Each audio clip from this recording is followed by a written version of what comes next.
Thank you everybody for being here today. Thank you to our partners and friends. We really wanted to show you Altea, so today is a beautiful day to do so. I'm going to introduce to you our mayor, and then you already met Germán. And then we'll just give the floor to the speakers, where we're actually waiting for them because they're having trouble parking, because this is Altea.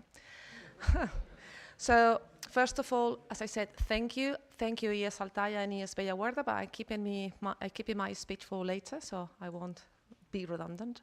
So, I just want to say thank you to our mayor, Diego Zaragoza, and the Councillor for European Projects for believing in Europe and believing in this project. So for us, it's really, for me, it's very, very important that our mayor and councils and rest of the councillors for the municipality of Altea are here to support us, so we can see how important this is. So I give the floor to our mayor, Diego Zaragoza. Thank you.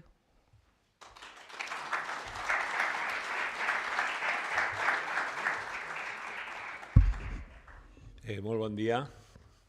Benvinguts i benvingudes. Em dirigís primer als joves que esteu així. Ara li ho explicar a les persones que potser no m'entenen. I lo content que estic de veure així i la violent que espera a mi parlar en anglès davant de gent que conec, però ho faré. I want to I just say the young people from Altea, from the two high schools we have, they're present. I'm so happy for and I want to thank the teachers. They move these young people to come here, and they move these young people to learn more and to sometimes travel to other countries to know how other people like us do the things in other countries. I want to, now I'm going to read in English. I would like to thank you for your presence here today, authorities, project partners, conciliars, colleagues of the corporation, and all the public in general, especially the young people. Welcome to Altea for everybody who come from other countries, other towns. The reason that brings us together here is clear. We are facing a global climate change, the consequences of which are sadly worrying. And the response we can give must be global and based on agreements between different cultures. The climate energy is perhaps today the greatest challenge we have as humanity, and Altea wants to show its total commitment to this fundamental issue. We want to leave our children, our young, the best world possible. We have the good fortune and the pleasure of having among us this morning magnificent speakers who will allow us to have a more clear and complete vision of this problem. And I don't want to do it so long. And finally, I leave you with Germán Manjón, is our Conciliar of European Project, thanking you again for your presence. And I hope you enjoy the exhibition, our town, and its people. Thank you very much.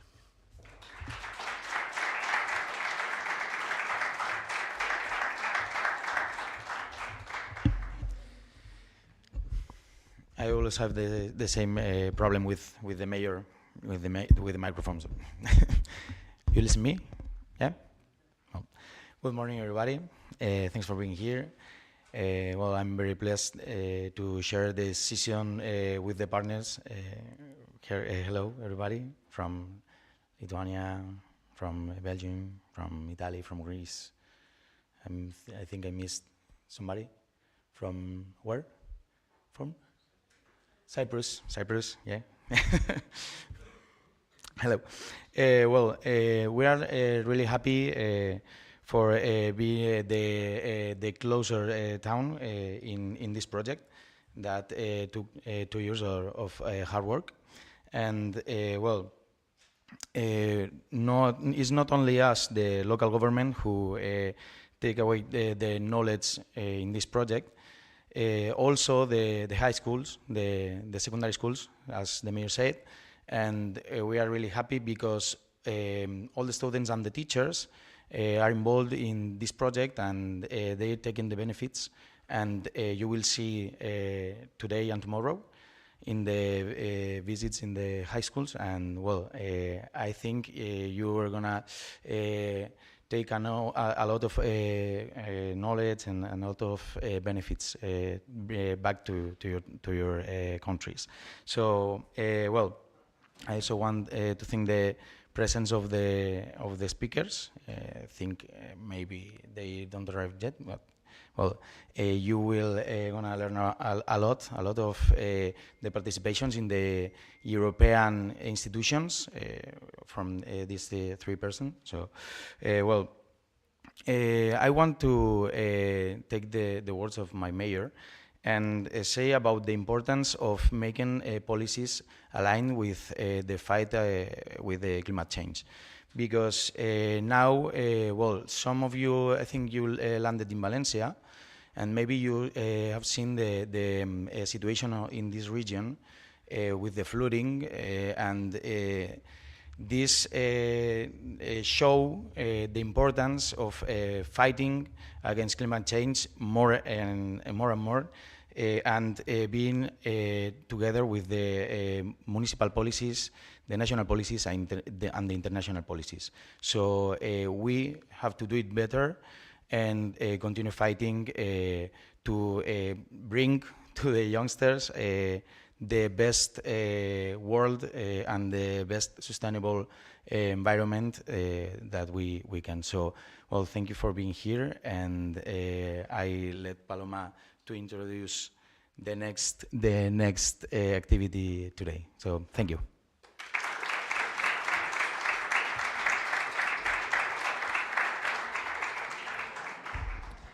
Well, we're gonna be running 5 up to 10 minutes late because the speakers, Manuel de Santis and Doina, had a problem with traffic. So what I want to say first, what I wanted to say at the end, I'm going to say now. So I'm going to say good morning to everyone, which I already said.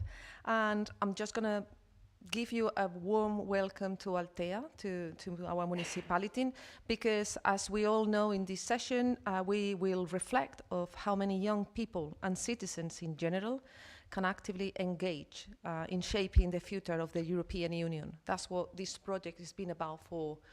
I was talking to a colleague, like, it seems like yesterday that we were in Alcoy just doing the kickoff meeting, and already more than a year passed. So I will introduce the speakers later, but now one of them already here, which is my colleague and friend Alberto Lorente. He's a really good friend of this house. And well, I've been very lucky working together with him in several projects. And he is an expert in sustainable urban development and territorial innovation. And he had a numerous initiative in Erasmus+, and also Interreg. And he collaborates as an honorary lecturer at University of Alicante, and his experience in designing and implementing Europe I'm sure that will offer a valuable point of view of how things are shaping and how we can actually help out to shape the future of Europe, what we really would like it to be for us and for you, the youngest. The job is for you to continue believing in Europe if you really want to be part of it. So I'm going to ask my colleague and friend Alberto just to give us, before starting the discussion with the speakers, just to give us a wild vision of the project so everybody can get familiarized with it. Because even though I was very, I was happy and I had the opportunity to participate in several of these events, I have to give the space to the schools, and they are the beneficiaries of this event, of this project. So this project, CongreenEU, has been, and it is for the ES Altea and the ES Bella Guarda, and something I really want to say is thank you for being here, but all the way along. Personally, it means a lot. I know we've been in lots of projects, and once again, thank you for making it happen. So, thank you.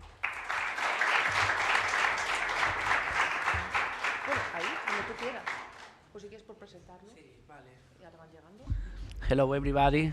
Good morning, Mr. Mayor, Germán, Mr. Vice Mayor, Javi, my colleague, Francisco from ASEID. I was in Alcoy in that previous, let's say, in the first meeting when we started this project with a lot of enthusiasm and motivation. And I know from the people who was participating in the different conferences and international meetings that it was a very successful project. Unfortunately, I didn't travel with you, but I know that, and from people who was there, all the stories that I received were positive. I would like to thank, of course, the municipality of Altea for hosting this final conference, and also for being such an active partner during the whole project. Of course, the stakeholders, local stakeholders who joined the project as, let's say, on behalf of the municipality of Altea, as the secondary school Altea. But I also would like to mention the National University for Distance Education, UNED, that we also had the pleasure to count on them since the beginning, since the first conference. I don't know if you remember, we also count on some lectures from UNED, and today we have also represented with our colleagues who came from Denia. There is a headquarter in Denia of this national university that is the biggest university in Spain because it's online. So they have also the privilege to count on headquarters even in America, Africa, and around the world. So thank you very much also for being here.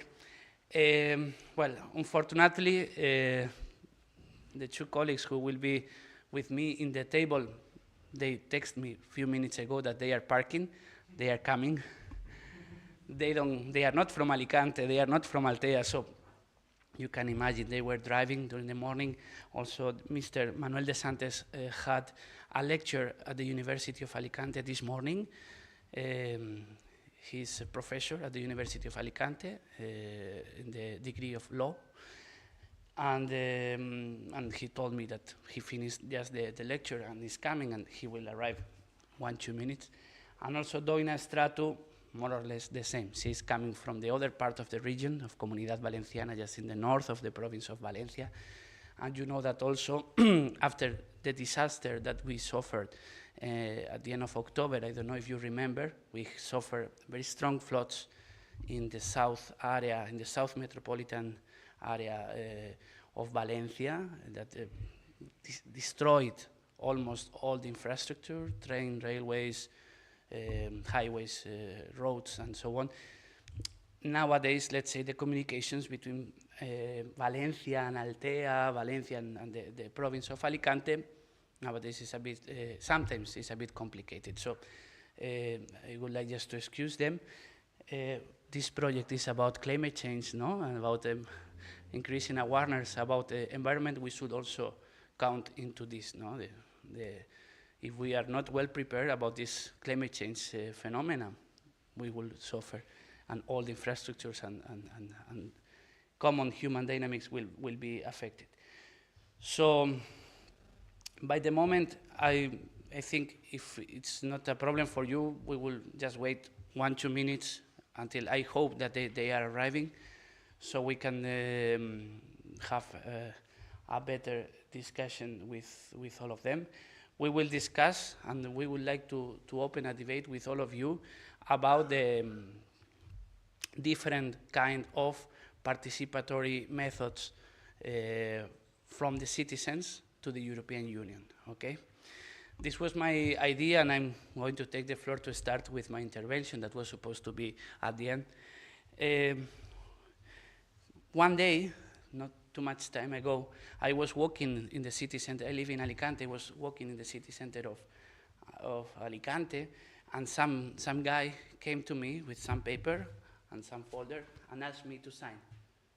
And he explained me that it was like a European citizen initiative that they were promoting and collecting signatures in order to send it to the European Commission, and then the European Commission will keep it and will launch some debate into the European Commission, or specifically into the section of the European Union that could be considered or related to that topic.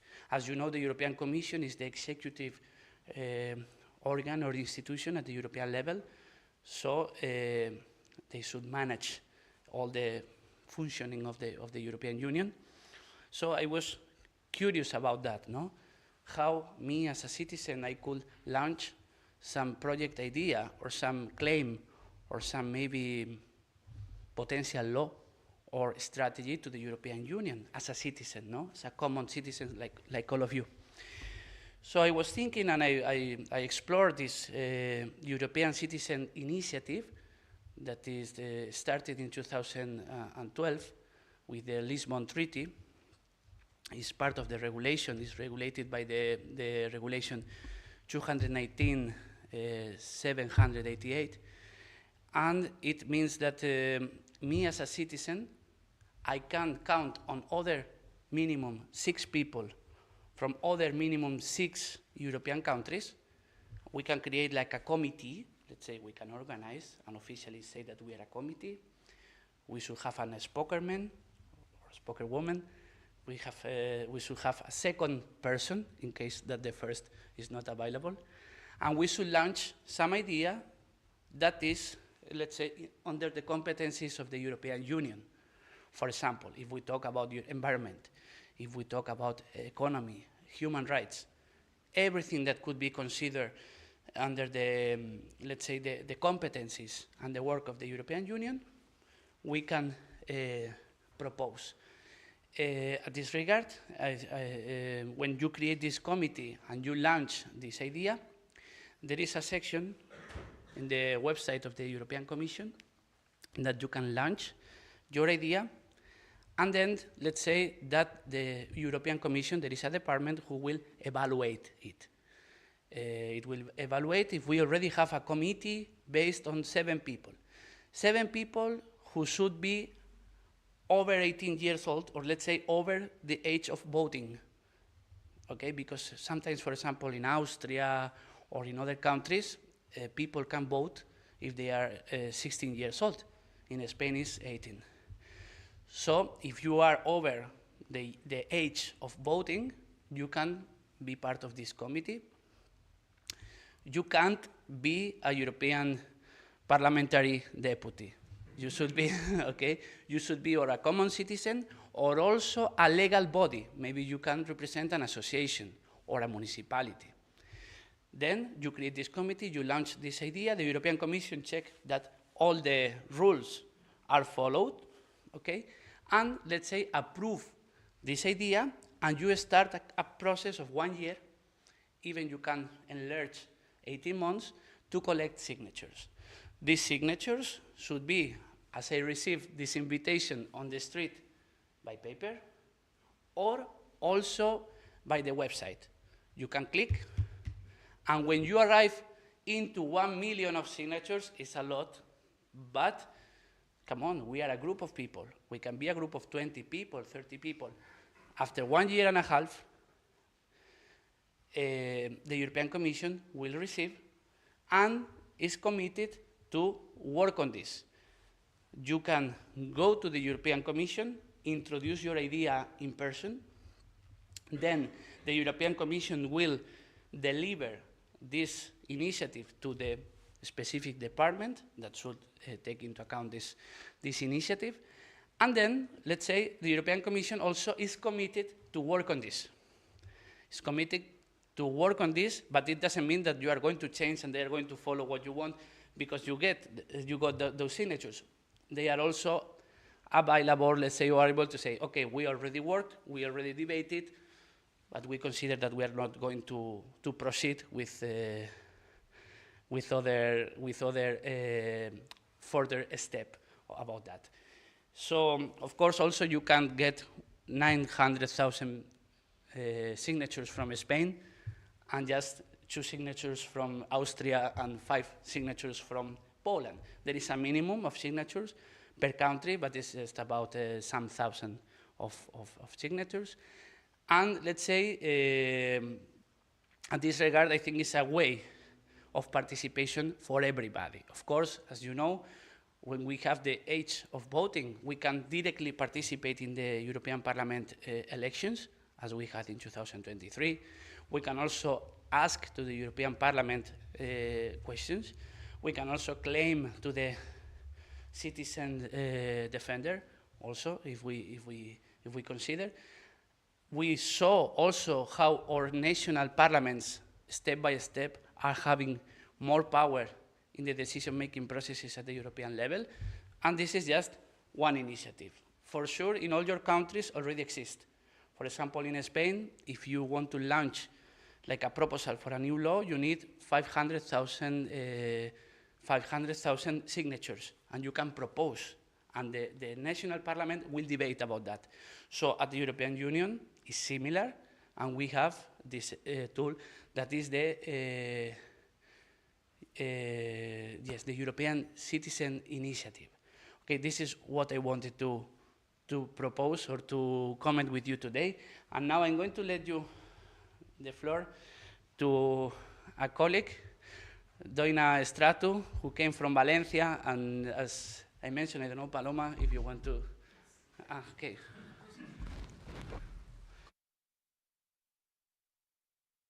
The man. Sorry, that was a surprise.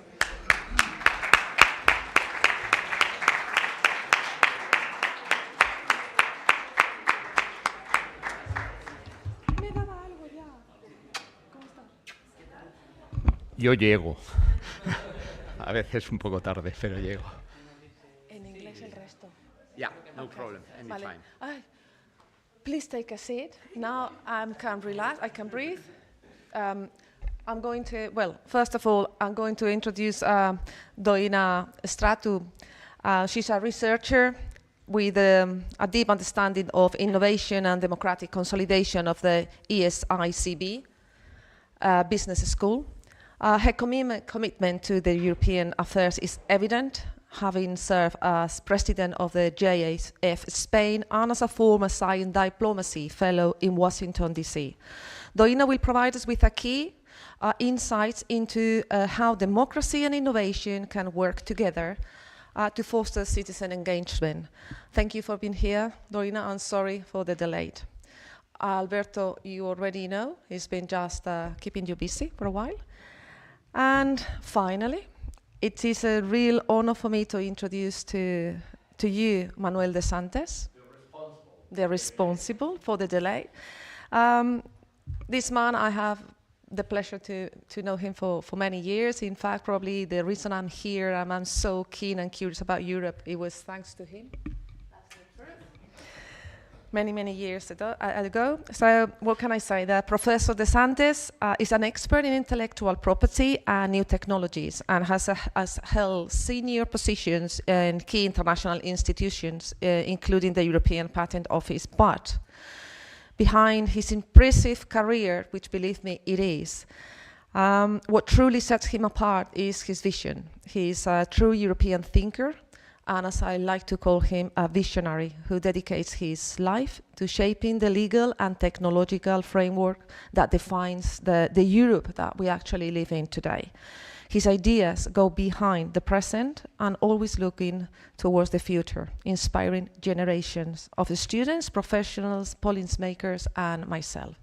So for all that, I really want to welcome them, and I hope that you enjoy. So no more delays, I'm off.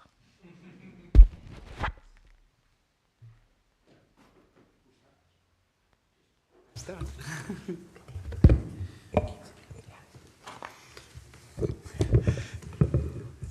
So good morning. You are all invited to a beer or to any drink for those who are under 18 years old. I had a lecture until 9:15 in Alicante, and believe me, I have run as fast as possible. But here I am, always happy to be in Altea again. I'd like to talk to youth. It's hard times. I love hard times. It's a very exciting times. Humans have lived around 4 eras. The first era is when a monkey touched the fire and burn himself or herself and run away. He won the battle.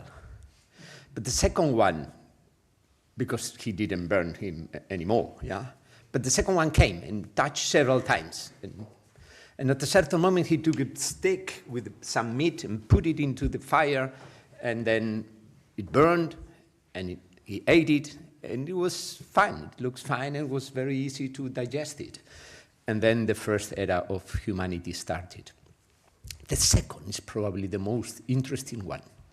The second is the very moment where the humans managed to control agriculture and domesticate also animals and settle. And settling is fascinating. May I? Of course. I'm short, that's why. And I'm talking to you. They settle. Of course, those who continue with the nomadism, they won the battle, because settling is something. Probably you never went to a meeting of some neighbors living together. It's shit. It's hell. Because humans are miserable and glorious. Settling and organizing is the most challenging target for humans. Then the third era arrived when humans managed to pass the knowledge in a different way as orally, as we are doing now. Yeah? They wrote things. Again, those who continued with the oral transmission, they won the battle, but they lost the war. Those who moved into writing, they lost the battle because it was hell. But at the end, they won the war. This was 6,000 years ago. Now, just now, we start the fourth era. So we have to be extremely excited. Just we have the chance to live at the beginning of the fourth era. This era where humans faces, right now, today, faces 3 challenges. Completely new. The first challenge is the fact that there are other alter ego called machines. And the machines were used as a tool until now. This is a device, this is a machine. But now machines have decided to think. They think, and we don't know what to do with them. Algorithms versus androrithms. This is new in the history of humans. How to deal with this? How are we going to manage machines in a way that they serve humans and not the other way around? What's going to happen with machines? Will machines really think? Will machines really have emotions? Good machines, are we machines? So this is amazing, yeah? This is new, never happened before. This is new for you. Second, for the first time ever, humans face the end of life in a planet. This never happened before. We have maneuvered in a way that we run against the wall. We're so stupid that we just don't recognize what's going on. For the first time ever, we have to save the world. We have to save life. How to do it? And then we don't arrive to an understanding. Third, the whole, since we settled, second era, yeah? We settled and we started trying to work together and warring each other and saying, we are 500, but there's another village some miles away. They want to kill us. So before they're going to come here to kill us, let's go and kill them. And then we come together and we kill them. And they are the enemies. You have to create an enemy in order to come together. So humans tried for thousands of years to understand how to work together. The easiest way, now please listen, the easiest way, most simply, is there's someone who gives the orders and the others obey. That's it. Easy going, yeah? We do this and everybody goes. I know how to do it. I know what do we need. And you just follow me. For thousands and thousands and thousands of years, until very recently, 2 centuries ago, this was the way. But then humans at a certain moment, the 18th century, we realized that, well, this was quite efficient, short run, but very inefficient, long run.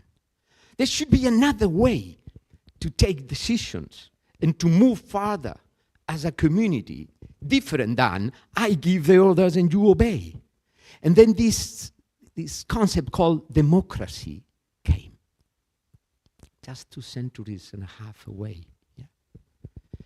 Of course, in order to do this, democracy is very inefficient, short run, and very efficient, long run. It's very inefficient, short run, because we all need to come together, talk, develop scenarios of synergies, develop scenarios of concordia. Cordis is heart. Concordia is bringing people together. Discordia is putting people aside. There are two kind of humans. Those who promote the concordia, those who promote the discordia. So please take into account when you deal with humans, yeah? I'm old enough to smell immediately who are there and who are there. But we needed time for that. You need time. If we have to decide now where to go in 5 minutes, we need time. If we have time, that's fine. If we don't have time, we don't have time anymore. We have settled all our decision-making processes. The best example is Europe.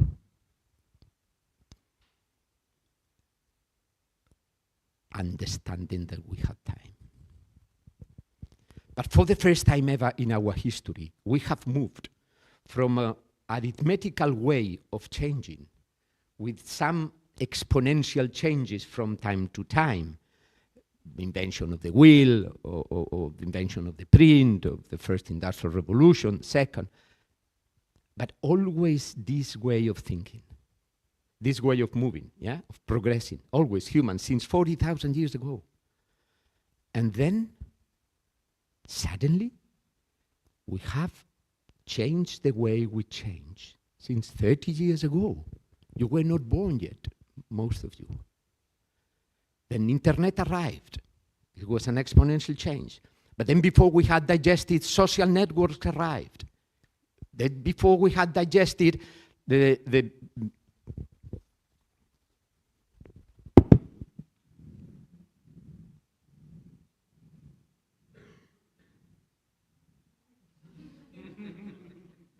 This is just to show that you all are controlled by Google. So geolocalization arrived. Google knows exactly where you are now, yeah, those who have mobile phone. But then Internet of Things arrived, then the artificial intelligence arrived, then the neuroscience arrived, then the metaverse arrived, then the blockchain arrived, then one after the other, we have changed the way we change. We change exponentially, and this is structural. We don't have time anymore. So this challenge is enormous, because if we don't have time, then does it mean that the democracy, the way we have found to come together and to try to come to answers that are complex, because life is complex, my dear. Life is not simple. Those who come telling you, I'm going to tell you where to go, this is simple. These people provoke discordia at the end. Life is complex, and we have to embrace the complexity. And then we have to try to bring, there's a beautiful word in Spanish called sencillo. But we have to, through complexity, we have to try to arrive to get things understandable, easygoing, But for that, we have time. We need time, and we don't have time anymore. So we have this third challenge, which provokes that today a bad person who is controlling today, who is governing through a democratic process in the United States, just shows up and says, millions of people have to be sent away, and I will build hotels in this place. We have to react. It is time to react. When we think of the European process, and I'm moving to an end, yeah? When we move to the European process is a top-down process, per definition. I've devoted 40 years to the European process. It's my life. It's the first time ever that now 27, before 28, perhaps 40 states that have been fighting to each other for thousands of years and killing each other for thousands of years. Suddenly, they come together and they try to use concordia, and they try to use negotiations, and they try to talk, and they try to arrive to common positions. This is awful. This is miserable. This is glorious. First time ever. With time. And all the decision-making processes, and I have been working at the Parliament, at the Commission, I'm a civil servant of the Commission, I've worked at the Court of Justice, I know what I'm talking about. The whole process means time. And we don't have time anymore. Does it mean that the concept of democracy is wrong?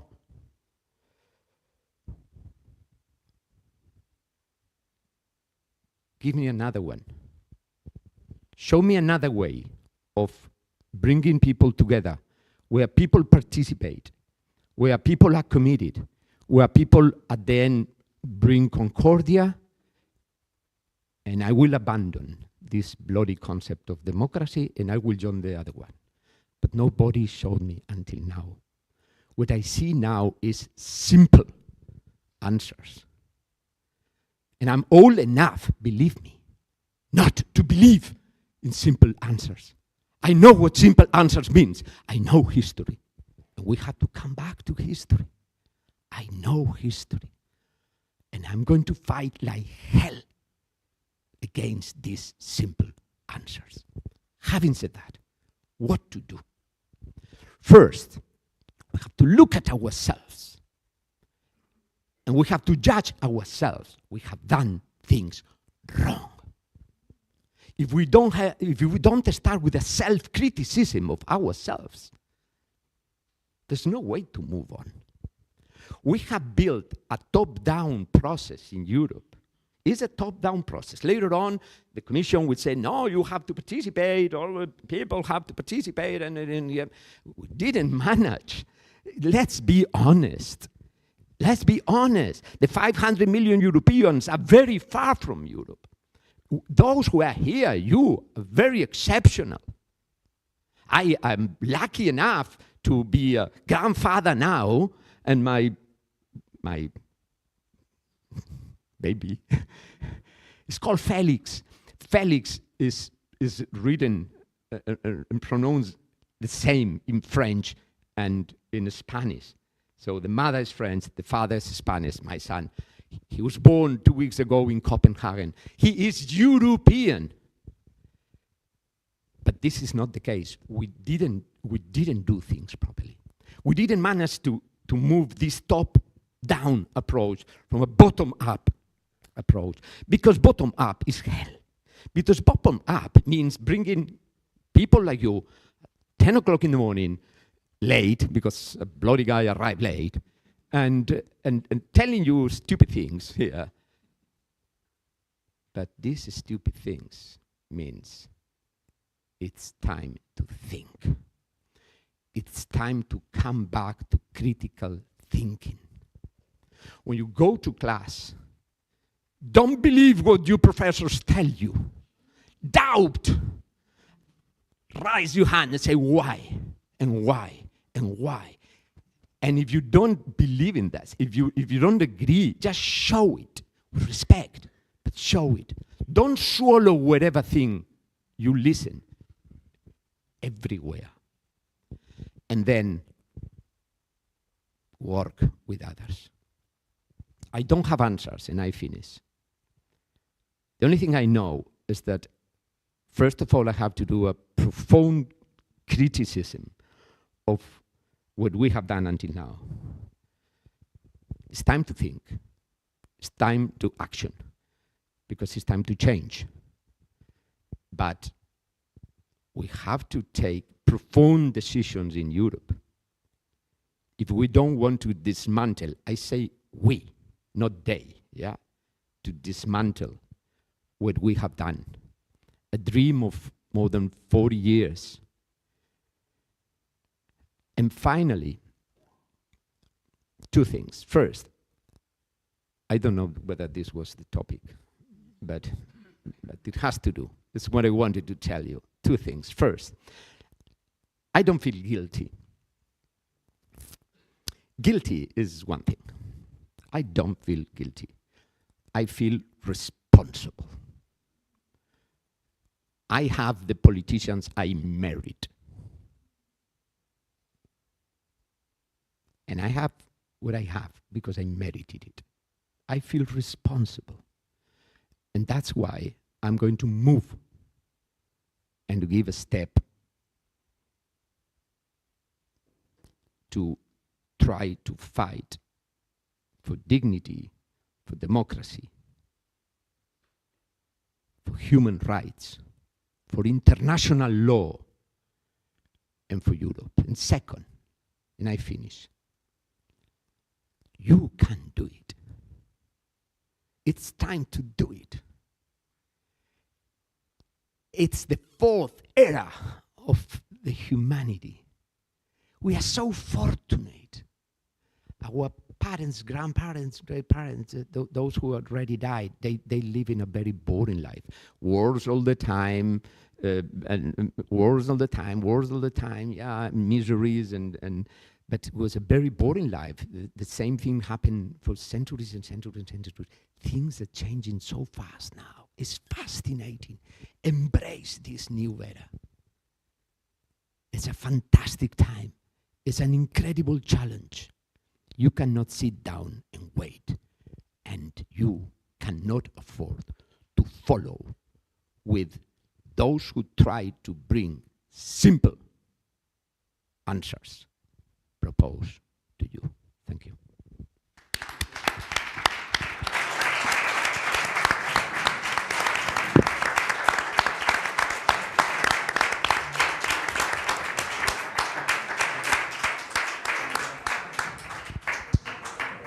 Thank you very much, Manuel. I let the floor to Doina Stratu. Thank you very much, Alberto. Thank you very much, Manuel. It was delightful to hear you. And it's really an honor to share the table with you. And also it's an honor to speak here today. And thank you very much for the organization, for the invitation. I will start saying one thing. Democracy is something that we have to fight every day. It's not something to put it in a wardrobe, it to wait for someone to take decision because of we don't want. Who said that to you? They were lying. Democracy, if we understand what means democracy, today we're not living in a real democracy. That is true. Even if the index on they are saying so, to be a real democracy, we all have to vote. We all have to understand and know the information, and we should access to a reliable information. If we don't have real information, we can't take decisions. And we all have to participate. It's the only way when a democracy is really working. And I will start also to put the example of the bigger project of democracy that we ever experienced, European Union. And it's a big cathedral. One of my political tutor, Enrique Barón, was one of the ex-president of European Parliament, one of the father of the Constitution, and now is president of the European Federalist Movement in Spain. He is always saying, Europe is a cathedral. From generation to generation, we are building something great. And all of us, we have to put one step. We have to keep building. If not, the cathedral will fall. And also, I want to say that European Union was a process from bottom up. Because it was a civil society. Before the AIA, before the Hague, who put it, how European international movement was created, but civil society organization. A couple of intellectuals in a small island in Ventotene, I always say that. They were saying, we can't keep fighting between us. Let's put Europe together. And they were, after that, they were going to this community, anti-fascist community from all the Europe, putting together people. And then everything started. When we go to Schuman Declaration, they are saying that that was this civil society work who was put it there because the governments accepted to do that. And then in Schuman Declaration, they said, European Union, we start with a single market, but our mission is to be a European federation. And it will be the cathedral of democracy in the world. We forgot about that. And here is where I want to go to speak about the process. We are facing a crisis of legitimation. The thing that we are seeing today, we are responsible. We can say what is happening right now, Trump, populism, is because of us. We forgot that for democracy we have to fight. And this is our main power. Someone wants for us to forget about that. So the democracy was the cornerstone. We are political, social animals. We organize between us. We need to have a system to organize ourselves. And this was a representative model. Okay, we select some leaders because it's more efficient. They were saying that. It's more efficient. And they will represent us. But at the end, we're just selecting an elite who's representing itself. Because when the transition came, representative democracy did a great job. But now we have to go a step to go forward. Why? There is a real political apathy because of what's happening. Politicians no longer representing ourselves. It's no longer listening to us. Youth people, young people, you can say, do you want to vote? Do you believe that your politician, your president is listening to you? You think that you are a full citizen of Spain, of European Union, maybe in your passport, but you are acting as a citizen. It's not the same to be a citizen as to have a passport of a country. It's very different things. So you have to see just the votes, how many people is voting. 30, 50%, is that enough to believe that a government is really legitimate to take a decision because of us? And well, how do we already talk about crisis of representative democracy. We did this delegation of power. It's not working so well. It's a good system. I'm not saying that this is not good. It's a good system, but we have to improve. One of the things of democracy that should evolve, as we have to evolve every time. Systems should evolve because we are natural beings. We should evolve to not die. A system, this is from physics. When a system is stopped and it's not evolving, it dies. And now we are working social quantum science, and we are demonstrating that social systems are working the same as natural systems. So we have to do this analogy between. And I want to give you two examples of how we can solve this, because we already have the next piece of the cake. Representative democracy is our first step, let's say, but we have to improve it. Now we have, and already there were some kind of experiments of that. We understand that we are living, our citizen is more empowered. It can take better decisions. we have more information. We have to use this intel. For me, it's intel. I really believe in consumer, in citizen. I really believe in people because they have so many knowledge that we don't. And the people who take decision, if they put the ear, maybe they will know better how to do things. And one of the reasons, this example was the Conference of Future of Europe. For me, it was something splendid. It was magnificent. Putting together many people, randomly selected, with experts and with politicians, there were many opinions saying, oh, people doesn't know about security. People doesn't, normal citizens, they don't know about different topics, right? I don't believe that. I think we all have our core missions, our values, and these missions and values are the strategy of where a country should go. And then we have the experts who will say which tactics we should use, but the values are in our heart. And putting together, when we put everything together, that is our democracy. So this should be on the table when the conversations are going on. What happened with the Conference of Future of Europe? People did a very great job. And they said, okay, we want treaty reforms. We want to be a federation. We want to go forward with European Union. And what happened? Even today, the Council never said nothing. The Parliament changed it after that, and we still don't know what will happen with that process. We don't have a real, from our politicians, we don't have an answer about that. So it's working. Putting together, I'm not saying, because here is a dangerous of this. Now, for example, there are countries where saying, okay, let's do referendum. That's a very populist thing. Like, we can't take simple answers. Let's do more referendums because it's how citizens participate. It's not true because it's just another way of manipulating people. Because you can use that tool, a good tool, but without a really deliberated conversation, this tool can be misused. For example, we have the Brexit. Now people want to go back to European Union because they didn't understand what was happening. Okay, let's go vote. This is the people's decision. No, it wasn't the people's decision. It was manipulated to have that answer. So we have this populism and danger about referendums. It's not the tool, it's a process. We have to go forward with the process. And historically also why we should go forward with representative democracy, because if not, we already have history, Nazism. Now we have in US what is happening. When it comes a president who wants more power, they can take it. It's not a problem. Like, they can win elections, it's how everything's go. Like, there is a model to predict that.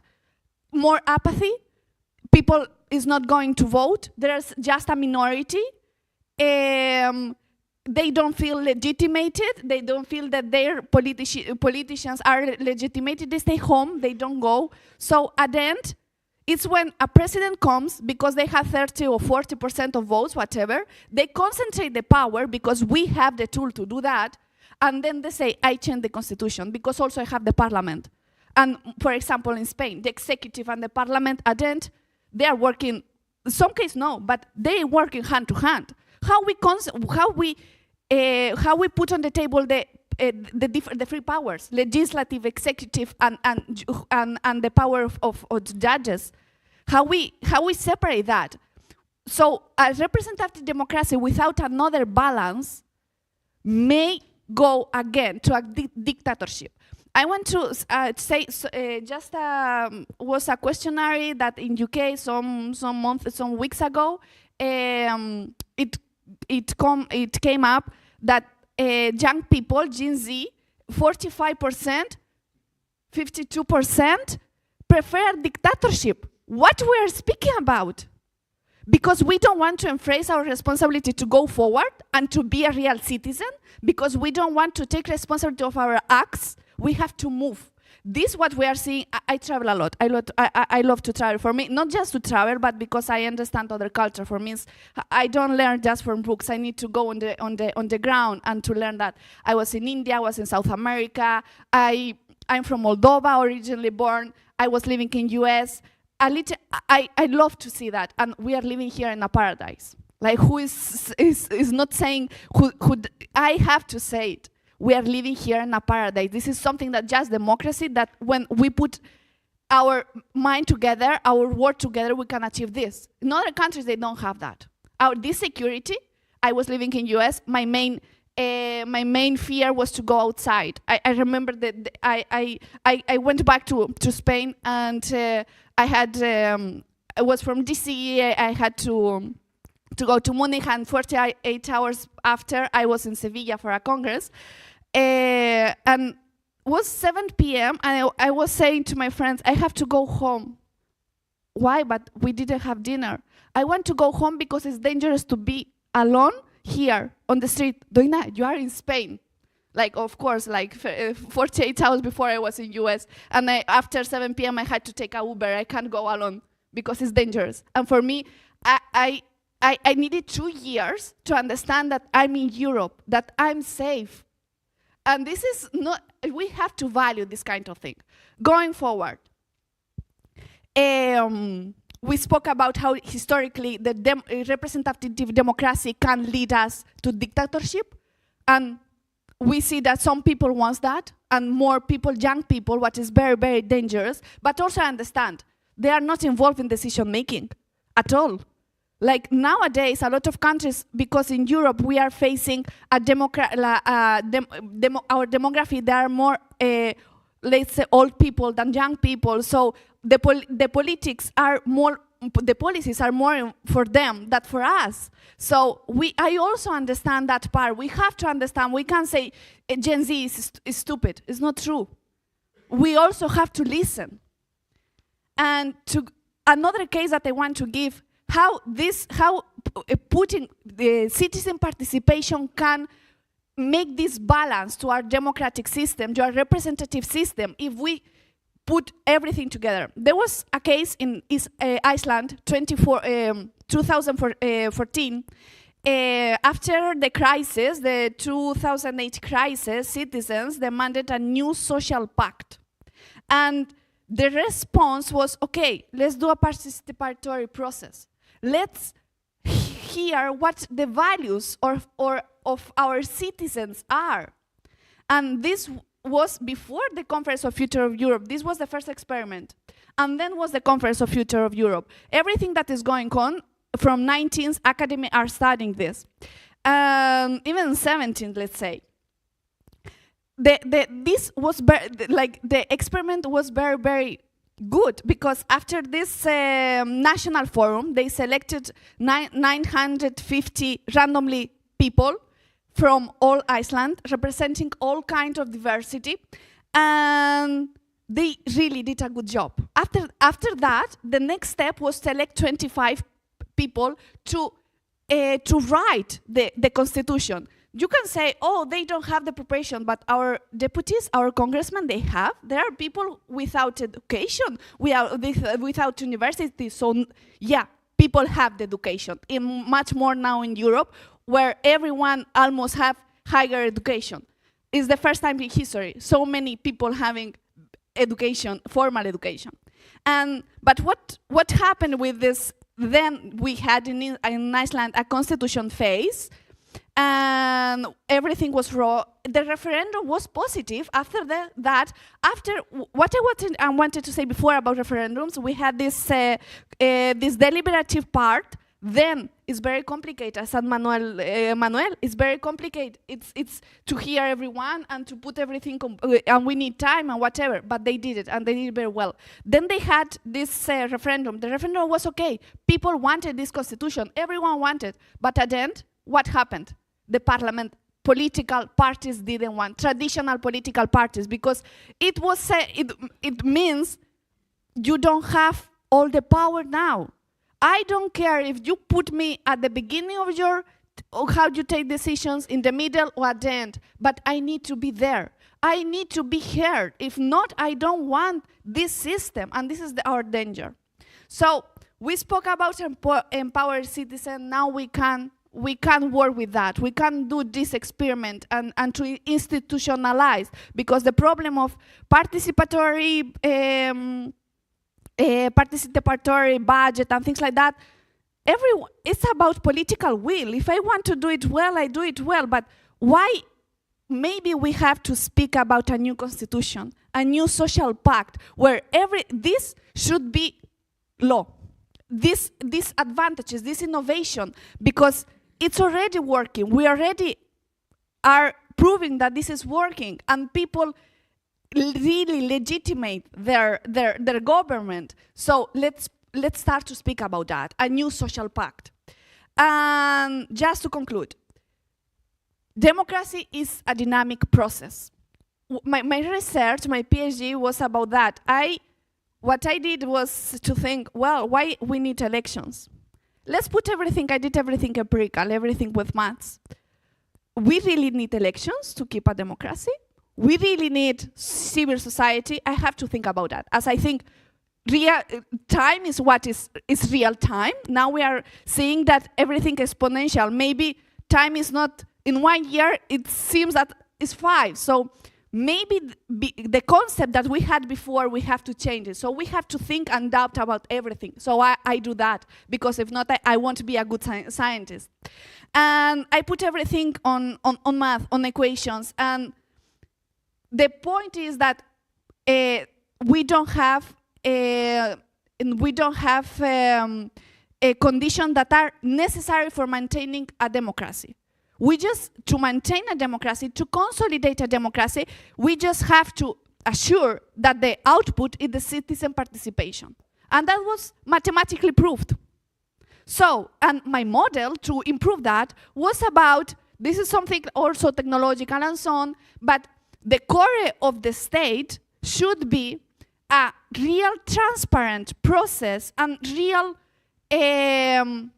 easygoing, efficient, and between administration, companies, and citizen. And all this triangle should be, in this case, was because of digitalization, we can have these 3 pillars connected, and the transactions, let's say, transparent, and in that way my thesis was saying digital, but I have to put it in a philosophy way of thinking. I can't speak about technical way here. So the point is that we don't have conditions that are necessary. We have sufficient conditions. So knowing that, let's focus on the process, let's improve the process, and let's keep fighting for keeping our home safe. And that's it. Thank you very much.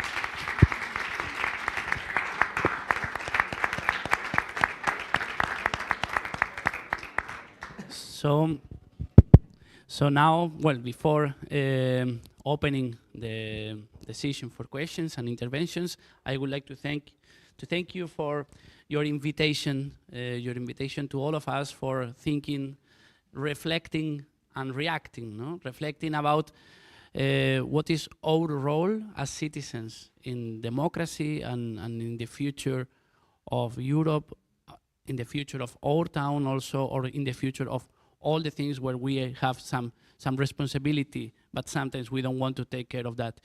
Taking into account your both speeches, I would like to, well, Manuel mentioned about the timing, no? And about our responsibility and this amazing time that we are living nowadays, a challenging times. And also Doina was talking about how to build this cathedral that is democracy and European Union.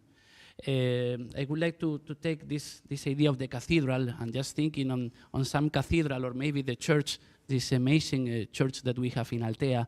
I was thinking about that maybe the people who were working on the first stones in that church or in that cathedral, they didn't see how was the church after all when it was finished. Also, after maybe more than 100 years after, they don't know, and maybe they didn't imagine how important is this church for the identity of Altea and also for the identity of the Comunidad Valenciana, no? So they were working just on the church. They were working and contributing to this cathedral because they knew that was something important for the town at that time, no? in this regard, maybe we will not see what will happen in 10 years' time or in 30 years' time. Maybe, okay, Jean Monnet or Schuman and all these people, they didn't know what will happen with the European Union, but they were working and fighting, as Manuel said, for some dream. And it's very important that we all, step by step, put some small stone to this dream that could be the European Union, a democratic European Union for all of us. So I would like to now share the floor with if anybody would like to say something.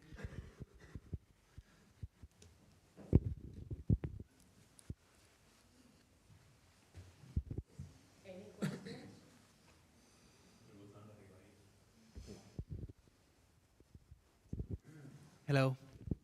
Yep.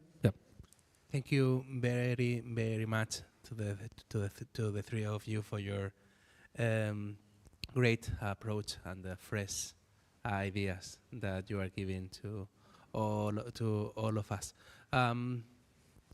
My question is, how do you think that young people who are in this context of some kind of boringness to the institution, what is the easiest way for starting to participate, and given the fact that they are that, let's say, stopped right now, and they may see this this whole change and this whole situation like a big mountain that scare them. How can we put all these ideas into earth? Thank you so much.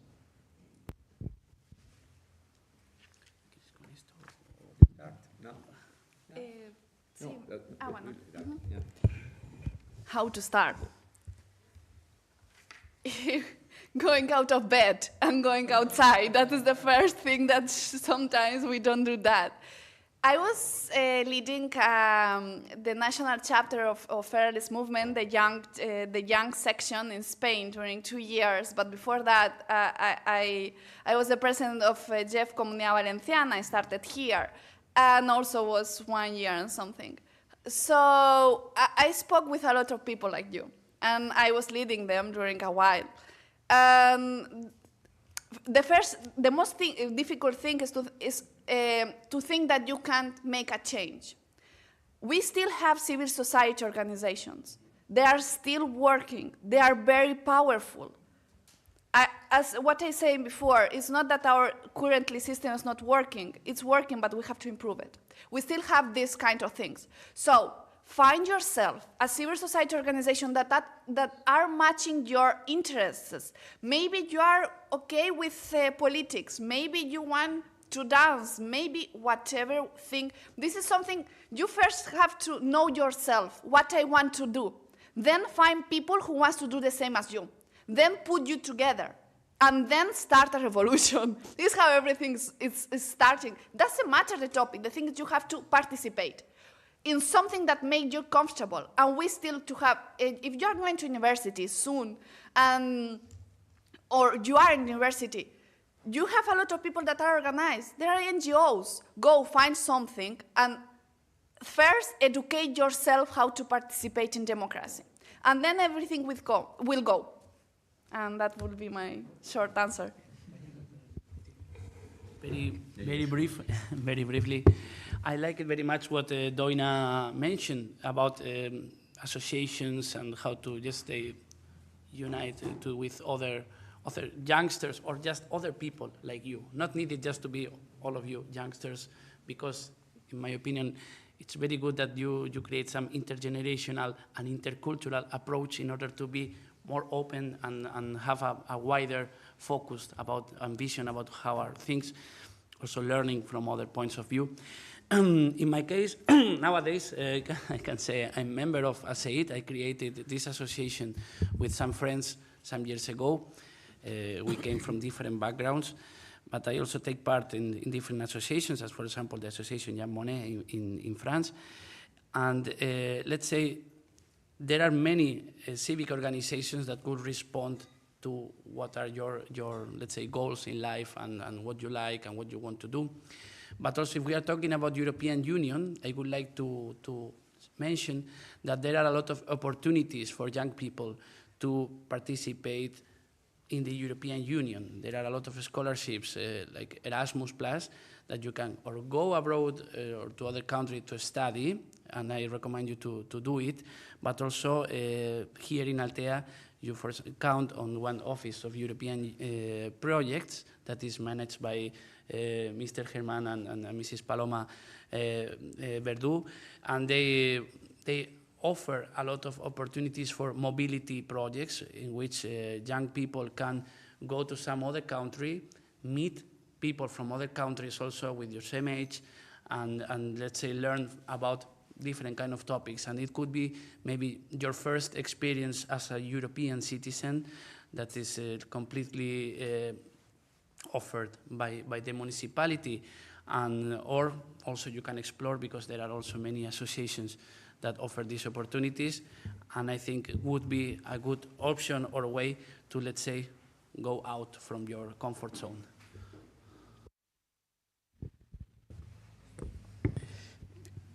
It's certainly a pity that when things started coming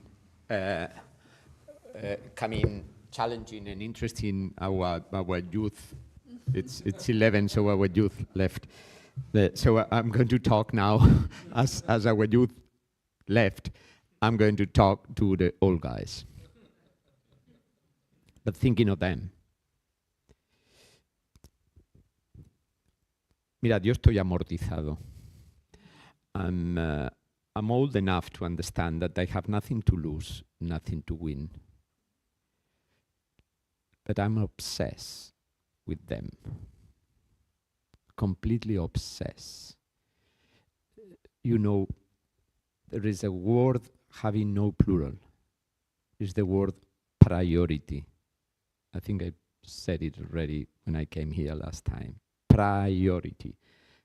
There are no priorities. Prior is what comes first. Our priority should be them. And we have to, everything we have to do, have to be thinking on them. And we don't do it. We don't do it properly. Mm-hmm. You do it here. And you do it in Altea, yeah?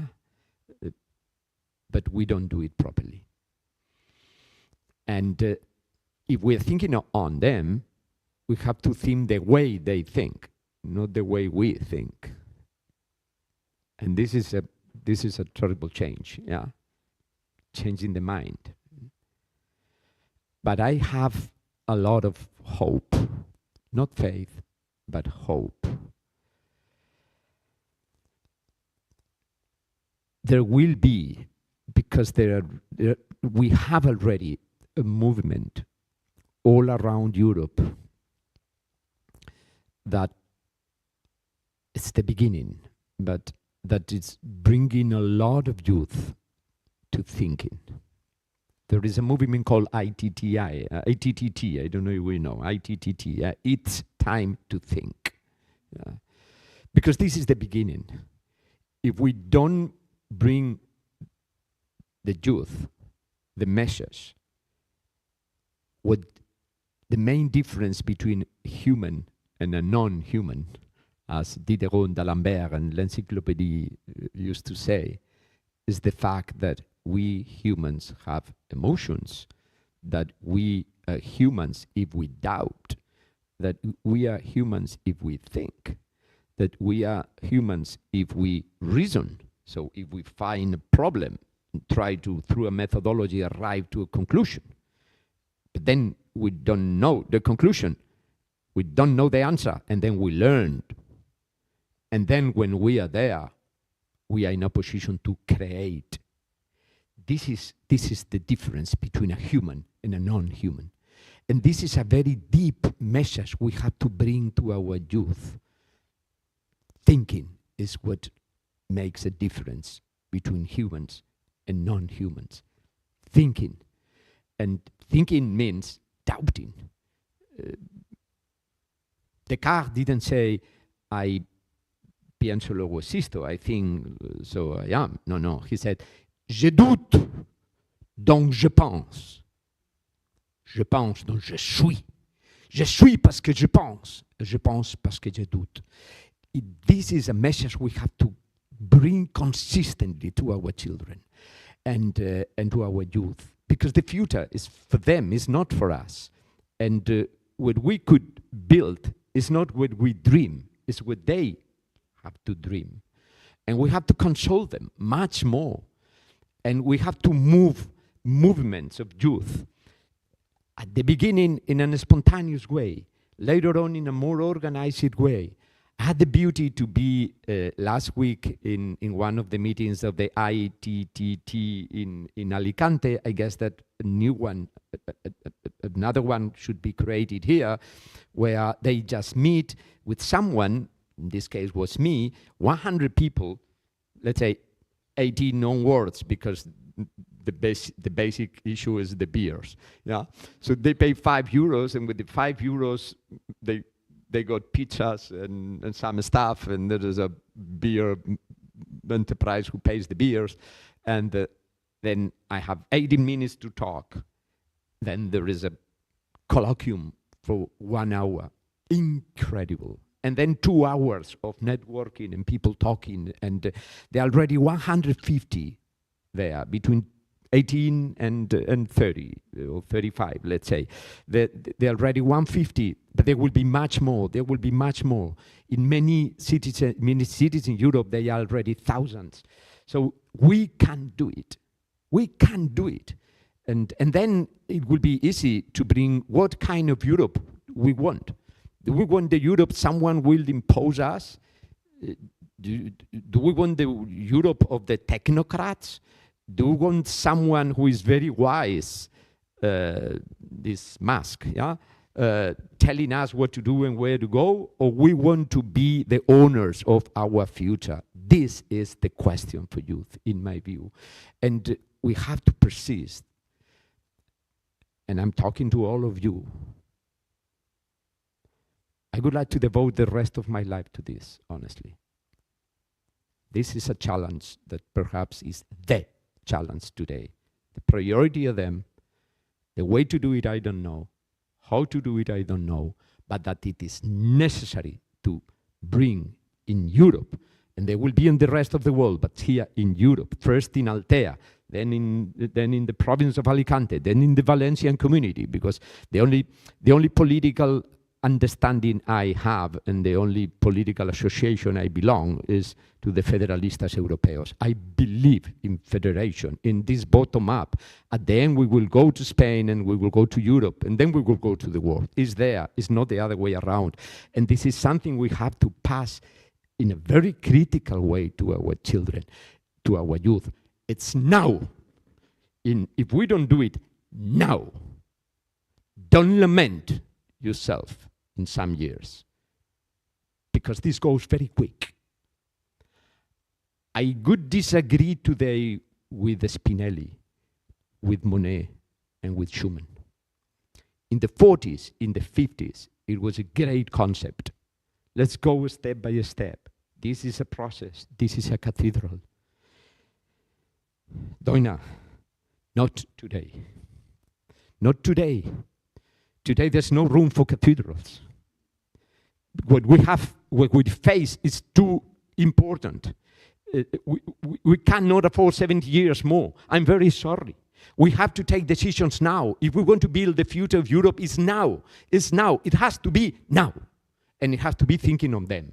And if not, we will just disappear. We will be completely diluted in a war, let's say, in a different dynamic, in a different international environment where what we have built in 80 years of international law will disappear, where the United States, Russia, and China will control and will decide and will divide the world in 3 pieces, and Europeans will not be there. There's no room for cathedrals today.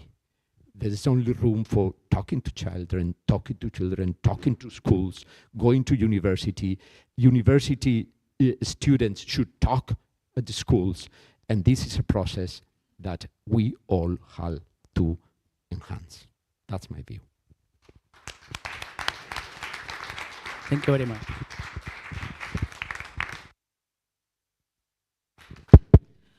Okay, sorry, I took it from you. Do you have anything else to say? Because I was just going to conclude, because we have a tight schedule, and we would really like to offer you a coffee break for everybody, and because the partners and we are going to go to the institute. You already saw the secondary school that they left because they had a class and they preparing, and also because they're preparing for the next activity that we are just going to go to all together. So I would like my mayor to say something. No? My councillor? Yes, please. Listen, this is the city of God. This is the city of God. When you say, we live in a paradise. No, Altea is the paradise. This is the paradise. Yeah, but this means also responsibility. If this is the city of God, this is the city where the gods would love to live, and you have this beauty, you have a responsibility. There's no other place like this one to build Europe, because you are completely European, and there's a critical mass here of European, and what you are doing here is enormous, it's amazing. You have to spread it out, please, and people should know it, what is happening in Altea, and then we all should follow the Altea path.